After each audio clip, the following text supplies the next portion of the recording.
Amazing day mga ka-GMC. So welcome back to my channel. So merong nag-request sa akin kung pwede ko ba daw i-bike check itong si Rhino Kratos 27.5, isa sa mga bagong labas o bagong model ni Rhino ngayong 2023. Ayan, so pag-usapan natin yan, pero bago lahat, please like and subscribe.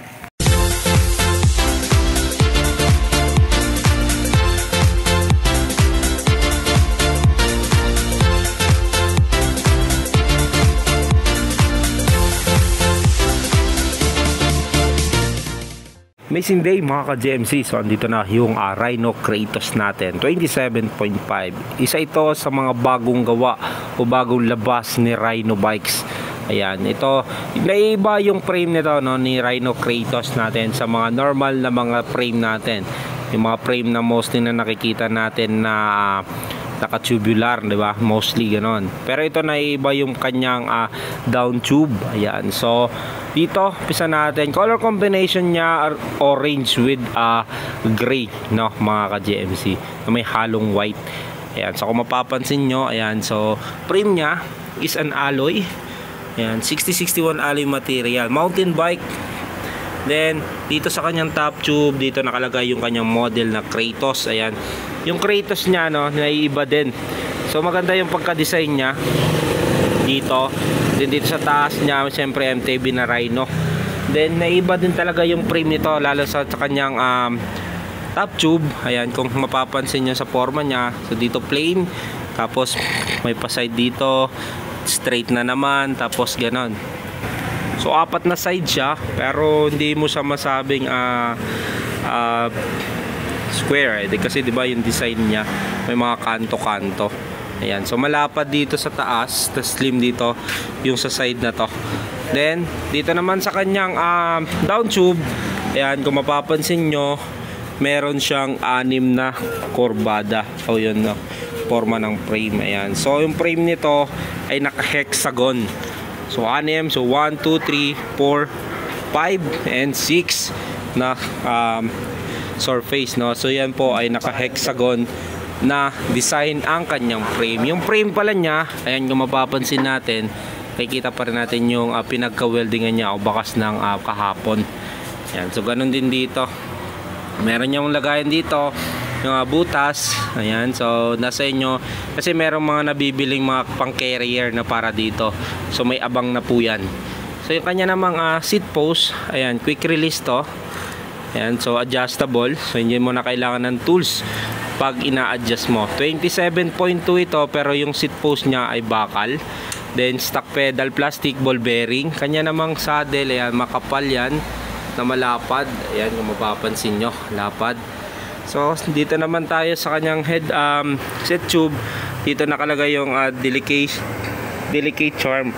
Yun ay may pinaka word siya dito, delicate charm. Hindi ko lang alam kung ano ang meron niyan. Then dito sa kanya namang crank, no, sa crank niya is alloy na. Brand ng crank niya, crank arm niya ay Roto o Otto, hindi ko sure, no, pero parang Roto, pero parang letter A din siya. Comment down below na lang kung ano talagang tamang basa dito. Ayan, so alloy na po ito. Then yung kanyang chain ring, ayan, 34 teeth. Then seal bearing yung kanyang bottom bracket. Ayan, so dito ay mga nasa, maglalaro lang to ng 113 or 110 mm.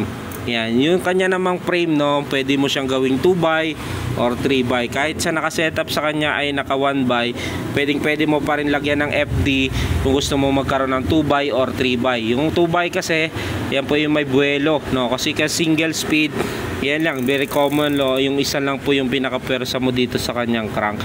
Yung may 2x and 3x, yan po yung may buwelo ka. Yan, so ito siya ay naka 1x 9 speed MX9. Ayan, so MX9 Sensa yung RD niya. So nasa sa inyo kung gusto niyo siyang, kung pwede niyo siyang bilan ng 3x or 2x na design. Para naka-setup sa kanya ay naka 1x 9 speed MX9. Yan, alloy na yung frame nito, no? So yung kanya namang sprocket, ito ay thread type Sunrun index system. So 9 speed, bilangin na rin natin 1, 2, 3, 4, 5, 6, 7, 8, 9 speed. Ayan, kinagandahan nito, no? Yung kanyang hub niyan ay Wu1. Ayan po ay alloy na. Ayan, so rim naman niya, alloy na rin yan. Brand naman nito, yan, hindi ko mabasa, pero dito may nakalagay ayan, Sinol. Ayan, so Sinol. Gulong naman na ginamit sa kanya ay 27.5. Siyempre sa size pa lang yan 27.5 na. So naiiba din yung forma ng gulong niya sa common na gulong natin na nakikita. So iba-iba yung kanyang ngipin. Size ng gulong 27.5 by 2.125. Ayan, so 27.5 by 2.125 yung nakalagay sa kanya. Yung rim naman niya ay alloy to, no? Double wall alloy. Pagdating naman dito sa kanyang stem, sa harapan, ayan, so stem niya naka-positive yan, kay Bolden alloy na po ito. Handlebar naman niya GRPS, kaya meaning niyan. Alloy din po ito, no? Then headset niya, ball bearing 4444 non-tapered. Yan yung logo ni Rhino. Neko yung kanyang headset. Port naman niya may lockout, preload coil yan, no? So bakal pa po ito yung pinaka fork niya. Ayan, so Rhino naman ang brand. So halos lahat naman Rhino. Then quick release yung harapang likod. Yan din yung likod. Harapang likod. Harapan tsaka likod, quick release. Ayan, so nabulol tayo doon. Okay, so may skewer. Si Myers yung kanyang hydraulics, yung pinaka brakes niya. So hindi siya mechanical, hydraulics na to. Si Rhino Kratos natin. Ayan, so 1x, so wala siyang shifter dito bandang left side niya, pero dito yung preno niya sa likuran. Ayan, ito yung preno niya sa likuran, dito naman yung sa harapan. Ito yung shifter niya, 9 speed. Ayan, so presyo pala nito ni Rhino Kratos. Ayan, so presyo natin dito sa Budget Bikes Cavite, ayan, ay 6,800 yung SRP niya. Available din po yan sa TikTok natin. Ayan, 6,800 with 5 freebies, glove tube, machine guard, arm sleeve, tail light. Ayan, so kung kayo naman ay malapit dito, yan po, may discount kayo, less 300 lang. Ayan, so cash pick up, no freebies po yan. Itong si Rhino Kratos natin, 27.5.